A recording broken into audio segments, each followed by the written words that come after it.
मेरे सभी प्रिय भाई बहनों को जय मसीह की।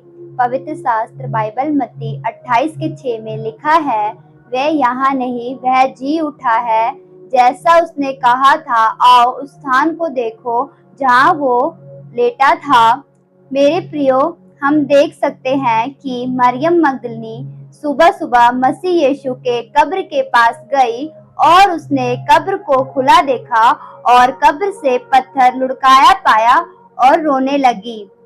तब स्वर्गदूत प्रकट हुए और उन्होंने मरियम मगदलिनी से कहा, तुम जीवते को मरे में से क्यों ढूंढती हो? वह यहाँ पर नहीं है, परंतु जी उठा है।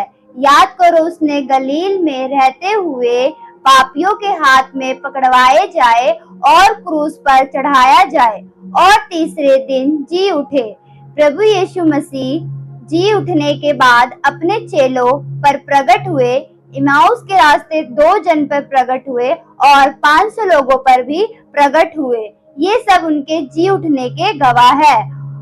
आज इस पुनरुत्थान के दिन में वचनों से हम जान सकते हैं कि खाली कब्र इतिहास की पहली घटना है कि मरने के बाद कोई जिंदा हुआ है। ये खाली कब्र यीशु मसीह के जी उठने और ये बताती है कि वह परमेश्वर का पुत्र था। इवन कहे कि वह स्वयं परमेश्वर है, जो इस धरती पर हमारे अधर्मों से छुटकारा देने आया था। क्योंकि जब वो क्रूस पर मरे, हम जो उसके विश्वास करने वाले हैं, हम भी हमारे पापों समेत क्रूस पर मर गए और मृतकों में से तीसरे दिन जी उठा। उसने पाप और मृत्यु पर विजय पाई। हम भी उसके साथ जी उठे और हमने भी उसके साथ मृत्यु पर जय पाई। और उसका जी उठना हम विश्वासियों की आधारशिला है। इसलिए मेरे प्रिय भाई बहनों, आज का दिन हमारे लिए आनंद का दिन है। इस दिन को हम आनंद के साथ रूप में मनाते हैं।